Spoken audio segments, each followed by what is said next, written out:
Amada irmã, amado irmão, seja muito bem-vindo ao Entardecer Espírita. Eu sou Aníbal Buquerque e eu sou do Entre Nós e estamos aqui para fazer a nossa live semanal do Entardecer Espírita e hoje com a temática Ele Vive.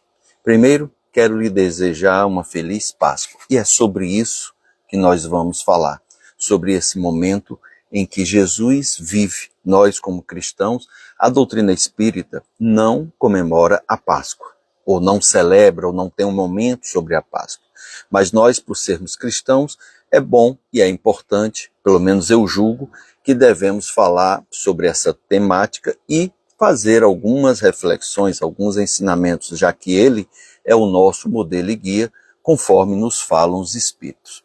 E para falar de Páscoa, é importante que a gente compreenda o significado dela, esta festa, ou esta celebração, vamos comentar assim, né? Esta celebração judaica, originalmente judaica, que representa justamente, se você for lá em Êxodo, capítulo 12, Moisés vai falar das orientações de Deus sobre a 10ª praga, em que ele pede que os judeus marquem com sangue de um cordeiro que eles irão comer, para que quando o anjo da morte passar por lá na 10ª praga, os primogênitos das casas que estiverem marcadas com o sangue do cordeiro, não morra o seu primogênito.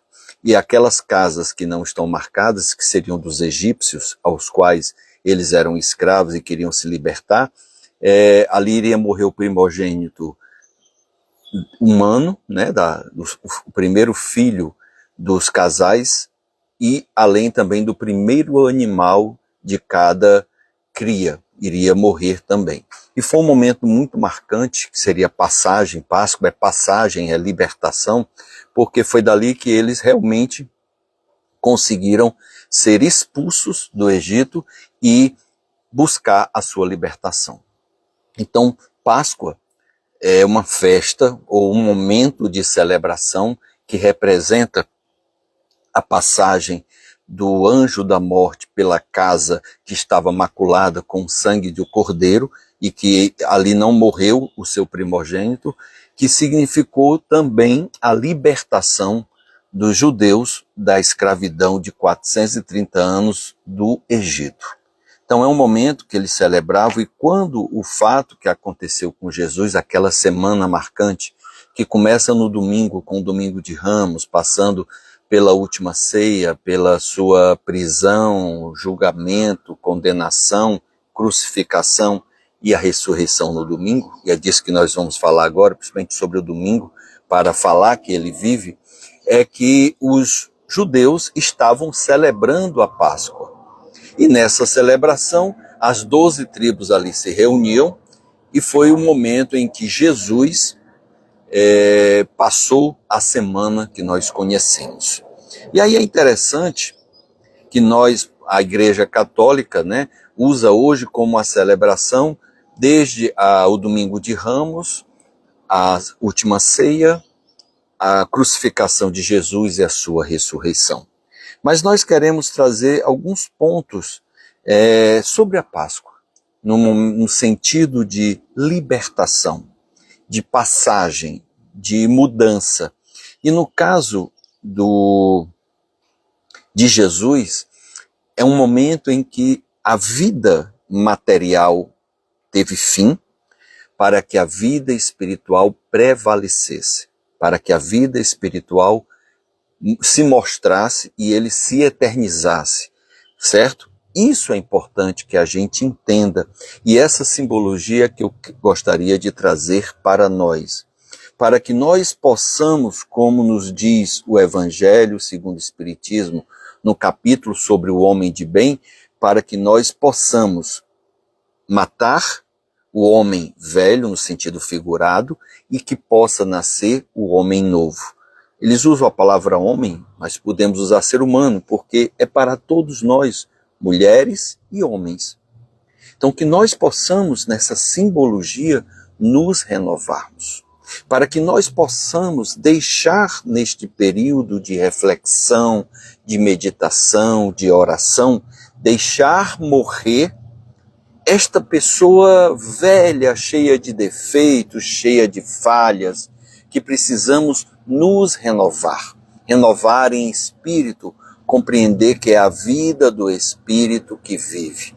E isso é tão interessante porque quando Jesus no domingo não é mais encontrado ali no túmulo, na gruta, naquela caverna, né, naquela sepultura, ele foi visto por Maria e pede, né, Maria tinha ido lá para untá-lo, os seus restos mortais, e ela encontra a sepultura com a pedra aberta, encontra anjos do Senhor, que dizem que ele ali não está mais, e ele mesmo diz que está vivo, que não pode ser tocado, porque ainda não havia subido aos céus, e pede que ela vá avisar os apóstolos.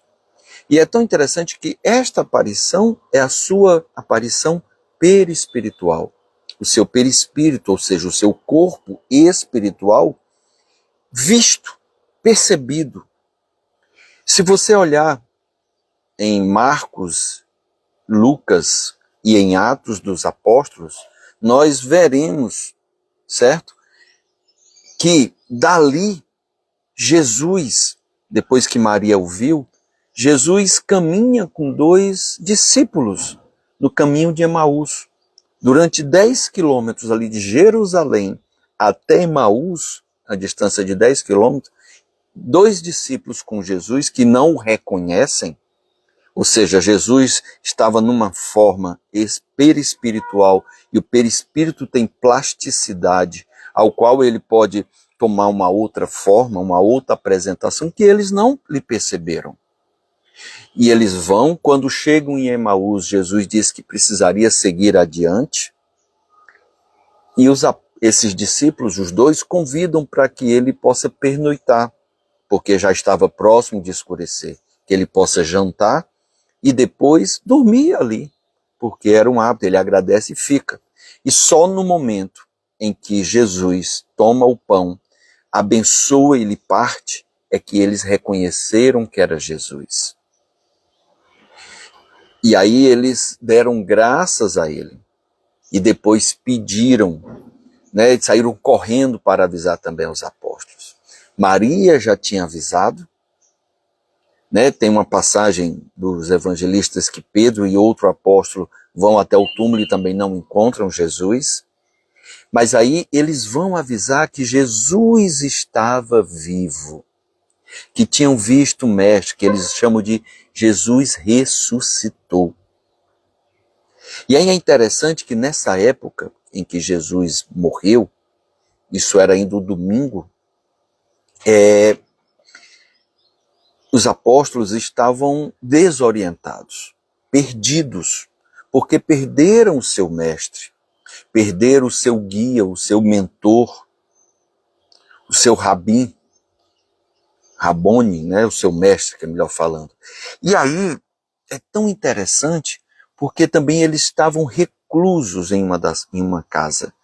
Porque se eles fossem encontrados, eles poderiam ser presos, estavam com medo de ser mortos. Eles estavam sem referencial. E quando esses 2 discípulos chegam e avisam que Jesus estava vivo, que caminhou com eles por 10 quilômetros no caminho de Emaús e que eles não o reconheceram, e só o reconheceram quando ele parte o pão e abençoa o pão, em Marcos, se eu não me engano, em Lucas, ele comenta que Jesus aparece no meio deles. Ou seja, em nenhum momento diz que alguém bateu a porta, alguém foi ver quem era a porta, depois abriu e Jesus entrou. Em nenhum momento fala disso. Só diz que Jesus apareceu no meio deles, confirmando o que Maria de Magdala havia dito e confirmando o que os 2 discípulos disseram. Ou seja, esse aparecer é ele se materializar em corpo espiritual, ou seja, o seu perispírito se tornar visto. Depois de 10 dias, né, quando eles estão lá, Tomé não estava junto com eles. Depois de 10 dias, Tomé estava no meio, porque Tomé não acredita que ele estava vivo. Jesus aparece de novo no meio deles, ou seja, em nenhum momento de novo diz que Jesus bateu a porta, alguém foi ver quem era, porque eles estavam com medo, abriu a porta e ele entrou. Não, apareceu no meio deles. E aí Jesus diz, vem Tomé, toca as minhas mãos, a ferida de minhas mãos e da minha barriga, né, da lateral da minha barriga, que foi onde ele foi lanceado. Então ele toca, ele coloca o dedo, e fazendo isso ele acredita que Jesus está vivo. Em Atos dos Apóstolos, logo no primeiro capítulo, comenta-se, lá está escrito, que Jesus passou com eles durante 40 dias, convivendo com eles, comendo e tudo mais, por meio do corpo perispiritual, o corpo espiritual que é o perispírito. Então, é interessante isso porque mostra, Jesus nesse momento, mostra que o Espírito vive. A doutrina espírita, ou seja, os espíritos explicam o conteúdo que está consolidado da doutrina espírita. Consolida mostrando que o Espírito vive mesmo depois de sua morte física. E que é possível, e Jesus é um Espírito muito superior, um ser crístico, ele sabia fazer isso, que ele pode aparecer. Nosso irmão Paulo, Iluminar, pergunta, como posso adquirir bons pensamentos no dia a dia? Paulo, uma das coisas boas que eu aconselharia é leitura, leituras edificantes. Da leitura, lendo de forma para aprender, refletir, meditar. Em momentos que você não possa ler, músicas que edificam. Eu gosto muito, por exemplo, de Tim e Vanessa. É uma dupla mineira de músicas espíritas. Eles têm músicas belíssimas onde você poderia cantar. E cantando aquela letra vai lhe alimentar, como música clássica também nos alimenta. Então, o que eu quero primeiro trazer é essa coisa, que nós como espíritos nos renovamos, somos imortais, e que tem fenômenos que podem acontecer que a espiritualidade explica. Mas o mais importante é que eu queria trazer esse momento de Páscoa, de renovação. E é muito comum, um outro ponto que eu gostaria de trazer, é muito comum na Páscoa, a gente jejuar. Né? Jejuar de coisas que não me fazem bem, para eu me renovar, para eu cortar um hábito. E aí, mais do que nunca, e aí eu queria trazer uma passagem que está em Marcos, que é aquele pai que leva o seu filho, que cai no fogo e na água. E ele pede aos apóstolos que curem o seu filho. E eles não conseguem.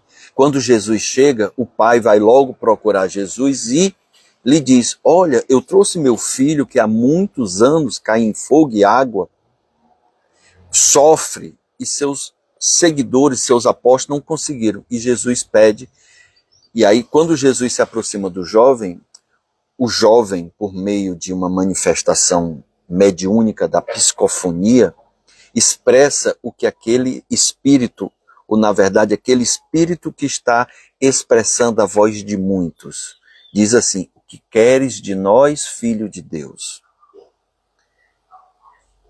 Primeiro, o que queres de nós? Nós, ou seja, é mais de um espírito que está tomando de conta daquele garoto, obsediando-te, caindo no fogo e na água.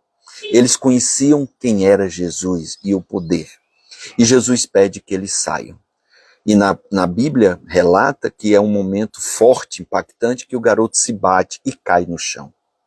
E quando Jesus o levanta, ele está dono de si e curado daquela obsessão.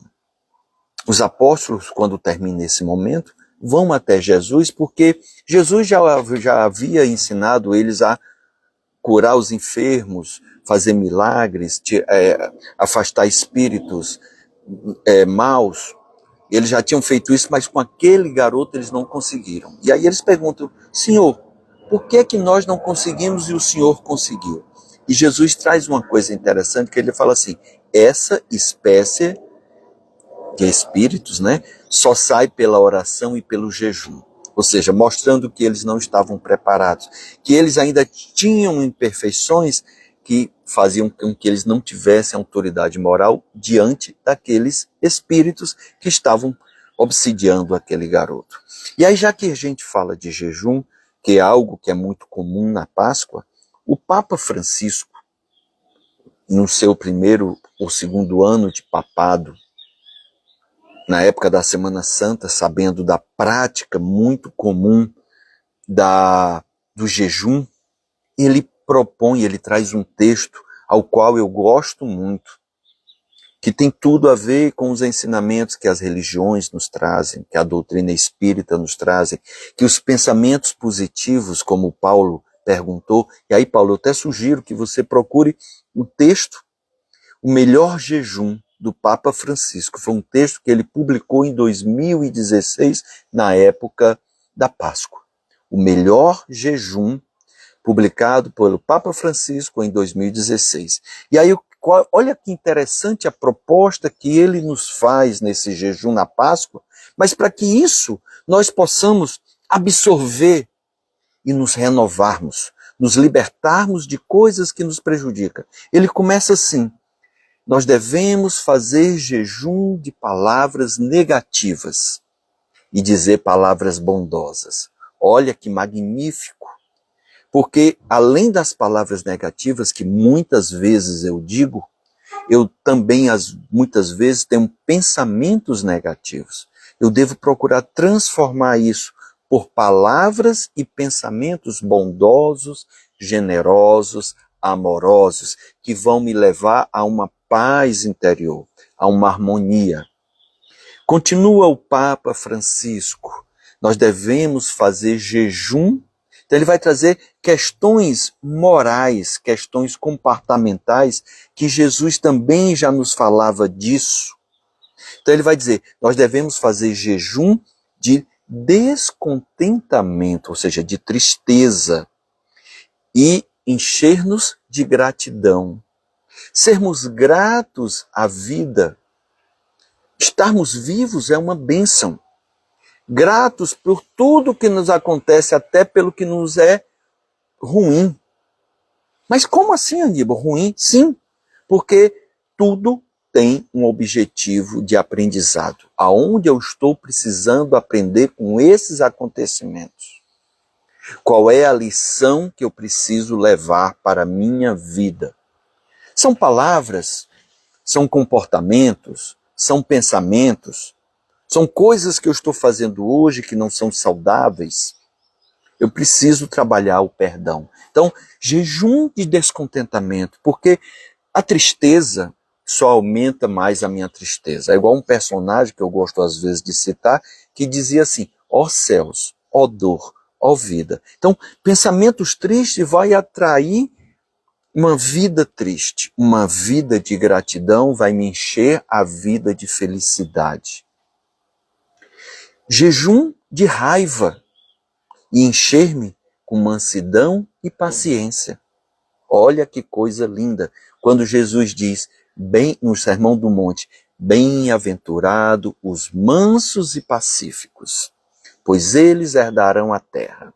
Porque a terra, no seu próximo estágio evolutivo, vai ser um planeta de regeneração, um planeta regenerado, onde o bem prevalece.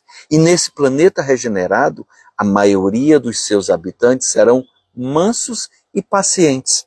Aqueles revoltados, rebeldes, que brigam, que fazem confusão, eles estão sendo banidos da Terra para um outro planeta mais próximo à Terra, no seu estágio de provas e expiações. Na literatura, nós vamos encontrar um estágio igual que a Terra está passando numa obra literária chamada Exilados da Capela, um país, um mundo, um planeta, que também estava numa época de transição planetária, e aqueles capelinos, né, que não estavam mais condizentes com a evolução do planeta, foram exilados para a Terra.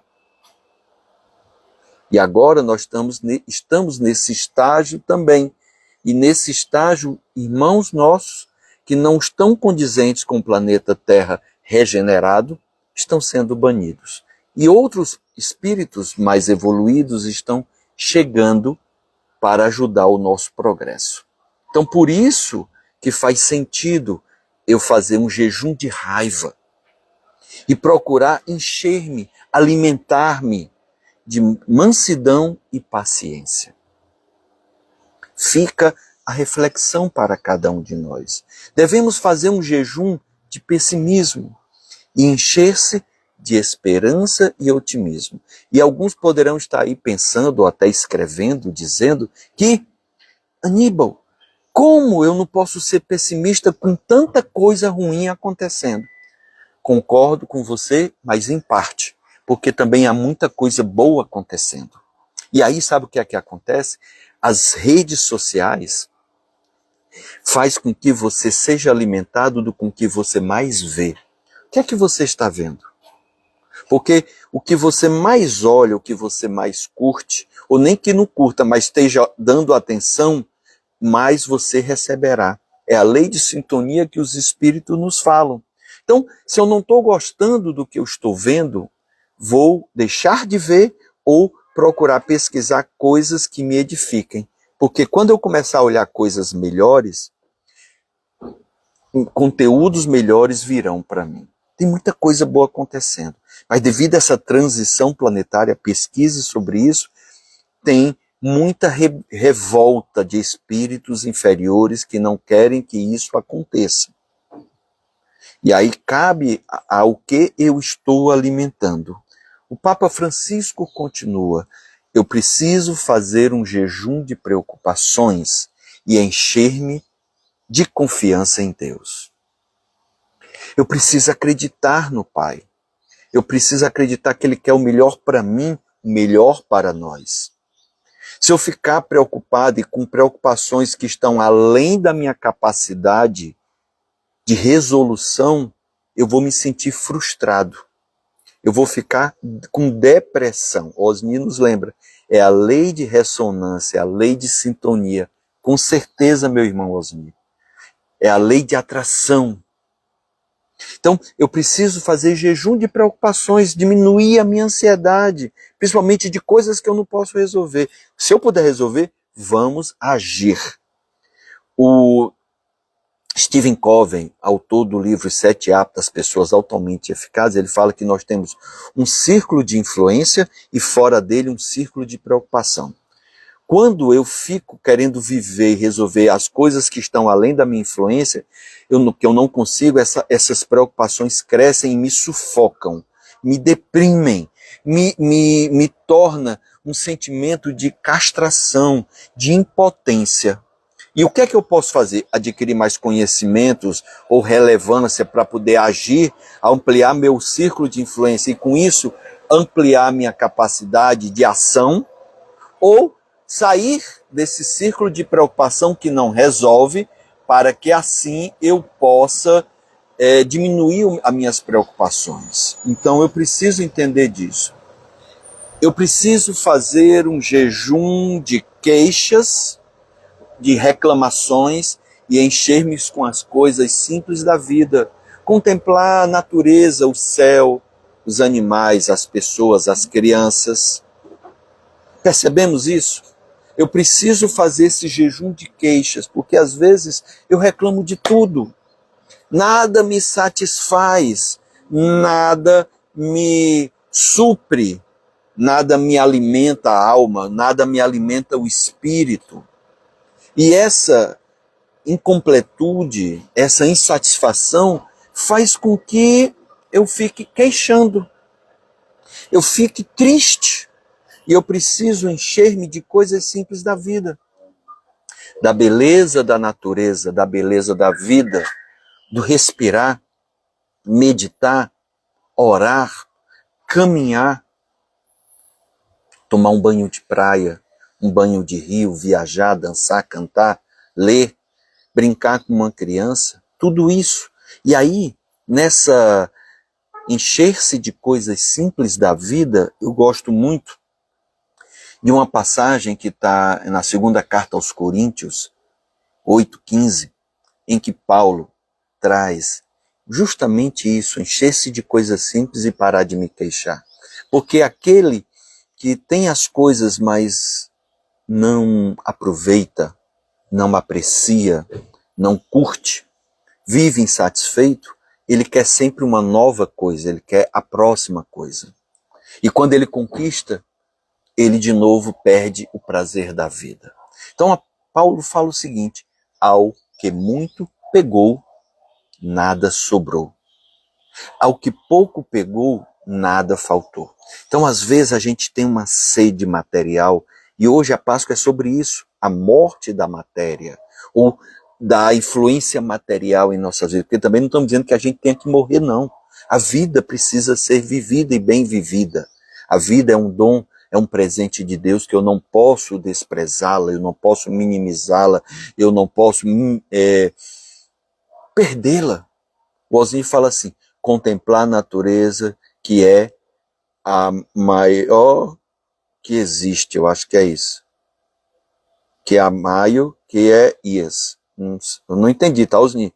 Mas contemplar a natureza, que é. Aí eu entendi. A outra parte, eu não sei se são palavras que eu desconheço, e aí peço desculpa, ou se estão grafadas na rapidez erradas. Mas se for, você corrige-me ou ensina-me. Tá, Osni? Fique à vontade. Então, quando Paulo fala disso, ao que muito pegou e nada sobrou, porque nós temos pessoas que têm uma voracidade, uma saciedade, tem uma ganância das coisas e nada sustenta, se escorre pelos dedos.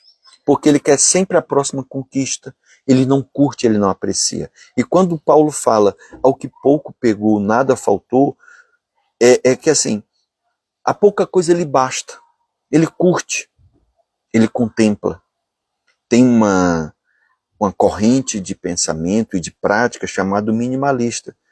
Não é que eu seja agora uma pessoa que desleixe, não. Mas que eu não preciso de coisas demais, eu não preciso de excedentes, né? Eu não preciso de coisas demais. Então, que a gente possa pensar nisso.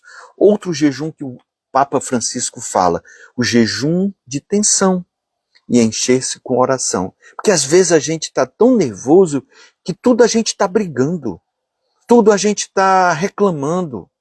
Então a gente está tenso. Chega, os ombros endurecem, é uma rigidez. Eu preciso orar para agradecer, como Jesus disse, bem-aventurados os felizes e brandos e pacíficos. Felizes, bem-aventurados brandos e pacíficos. Olha que lindo isso. Outro ponto, ele vai falar desse jejum que a gente tanto fala na Páscoa, né? Jejum de amargura e tristeza e encher o coração de alegria. E aí Jesus também fala disso, quando ele diz bem-aventurados, ou seja, felizes, os puros de coração, pois eles verão a Deus. Porque os puros de coração, todo o seu ser, essa pureza, não vê a maldade do outro. Ele procura sempre, ele é benevolente, ele procura sempre ver o melhor lado da pessoa. Hoje, meus filhos são evangélicos e hoje eu fui na Videira Sul, uma apresentação, uma encenação e a palavra do pastor também muito bonito, dizendo que, na opinião deles, que o pecado não me define. E aí ele foi explicar de várias passagens da Bíblia, onde, por exemplo, a mulher adúltera, aquele adultério não a definia, porque Jesus não a condenou, não a julgou, não disse, mulher adúltera, vai e não peques mais. Ele disse, minha filha, vá e não peques mais. Houve muita transformação e a gente vai encontrar outras, como a mulher de Samaria e outras passagens, procurando mostrar, Jesus sempre via o melhor lado das pessoas. Ele percebia, por exemplo, Saulo, ele sabia da integridade de Saulo, da sua inteligência, da sua fibra, da sua determinação, mas ele estava mal orientado. Quando ele encontra a orientação correta, ele passa a se transformar, ele se transforma, ele passa a ser um seguidor, um discípulo fiel, como nunca se viu. Ele sabia da sua capacidade, do seu potencial. Então eu achei interessante, porque realmente, muitas vezes nós somos definidos por pessoas que até hoje pensam na traição de Judas. Judas já evoluiu, meu irmão. minha irmã. Então, isso não define Judas, ele já se libertou disso. Então, nós precisamos nos libertar dessas coisas. Nós precisamos fazer o jejum de egoísmo e encher-nos com compaixão pelos outros. Isso é o bom jejum. Não é só o jejum do alimento, mas o jejum moral. É o jejum espiritual que eu preciso tirar das minhas imperfeições, me tornar uma pessoa boa, matar aquela pessoa ruim, perversa, com problemas, com pensamentos negativos, e me tornar um ser humano melhor, um espírito melhor, mais leve, mais centrado, mais iluminado, com uma melhor irradiação e ajudando mais e mais pessoas. Continua o Papa. Jejum de falta de perdão e encher-me de reconciliação. Tudo a ver com a palavra de Jesus. Essa renovação é que precisamos encontrar na Páscoa. Ele ainda traz jejum de palavras. Essa é a última coisa que eu gostaria de trazer do texto, o melhor jejum que o Papa Francisco publicou em 2016. Jejum de palavras e encher-me de silêncio para ouvir os outros. Às vezes queremos falar demais de nós. Às vezes queremos colocar para fora o nosso conhecimento. E pouco damos atenção ou poucos ouvimos o outro. Pouco olhamos para o outro. Não percebemos assim a sua necessidade. Que atenção ele está precisando, que palavras ele precisa ouvir. Então, meus irmãos, nesse domingo de Páscoa, onde a Páscoa é passagem, é mudança, é libertação, é a morte. Foi a morte dos primogênitos no Egito, daqueles que não marcaram com sangue o portal da porta. E quando o anjo da morte passou, levou os primogênitos das famílias e dos animais também. E desde então, esse momento foi o momento em que marcou a saída dos judeus do Egito, e para eles foi a libertação. Então, Páscoa é essa passagem, é essa libertação, é essa renovação, que cada um de nós possamos fazer isso. E para nós, essa renovação é Jesus viver, o seu Espírito se fazer presente. E eu queria, para concluir, trazer 3 textos que estão no texto que Chico, atribuído a Chico, foi publicado pela FEB, Cristo nasceu onde e quando? Trazendo 3 dos apóstolos que ficaram perdidos, ainda não entendiam a palavra de Jesus, não entendiam quando Jesus dizia que estava chegando a sua hora, que ia embora, que ia morrer. Quando Jesus pede a Pedro, Tiago e João para orarem com ele lá no jardim de Getsêmani, e eles não sabiam o que é que ia acontecer, nem da aflição de Jesus, e eles por 3 vezes Jesus os pega dormindo e reclama porque ele precisava de apoio, de oração deles. E essas 3 passagens acontecem com 3 dos apóstolos, quando a mensagem do Mestre se fez sentir, a mensagem do Mestre fez sentido, o Espírito de Jesus se mostrou presente para eles. Em um deles, Jesus ainda não tinha morrido na cruz, para 2 já tinha. Vamos ver aqui. O primeiro vem com Pedro, quando Jesus disse que ele iria negar-lhe 3 vezes antes do galo cantar 3 vezes. Nesse texto, atribuído a Chico Xavier, diz assim: Jesus nasceu no pátio do palácio de Caifás, na noite em que o galo cantou pela 3ª vez, no momento em que eu o havia negado. Foi nesse instante que acordou a minha consciência para a verdadeira vida. A mensagem de Jesus. A outra vem com Judas, já depois da sua morte, depois da condenação e julgamento de Jesus, Judas se arrependeu. Quando ele vai devolver o dinheiro, e no texto, nesse mesmo texto, ele diz assim: Jesus nasceu no instante em que eu assisti ao seu julgamento e à sua condenação.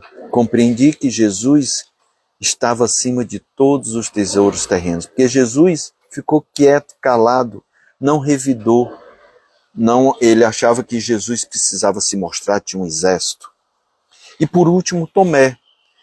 Já quando Jesus, nos 40 dias, aparece aos apóstolos, convive com eles, como eu comentei antes, em corpo espiritual, em perispírito, né? O seu espírito, o seu corpo espiritual materializado, Tomé, nesse texto de Chico, diz assim: Jesus nasceu naquele dia inesquecível em que ele me pediu para tocar as suas chagas. E me foi dado testemunhar que a morte não tinha poder sobre o Filho de Deus. Só então compreendi o sentido de suas palavras. Eu sou o caminho, a verdade e a vida. Então, amados irmãos, eu desejo uma feliz Páscoa para você, como eu também desejo para mim, para que eu possa fazer a minha passagem, para que eu possa fazer a minha libertação, e que você também faça a sua renovação, como eu também quero me renovar. Que nós possamos aproveitar esses momentos de reclusão, de recolhimento, de percepção, de interpretação, de pensamento, de oração, de jejum. Não o jejum do corpo. Tudo bem, ele é útil, ele nos renova. O jejum intermitente tem o seu valor, porque me purifica, mas também que eu possa purificar o meu espírito, purificar as minhas palavras, purificar os meus pensamentos, purificar os meus comportamentos. Desejo a todos vocês uma feliz Páscoa, um feliz domingo, uma semana abençoada e tudo de bom que possa Deus, Jesus, fazer por nós, mas nós também possamos fazer por nós. Não esperar só dele, tá bom? Muita luz, que assim seja. Amém.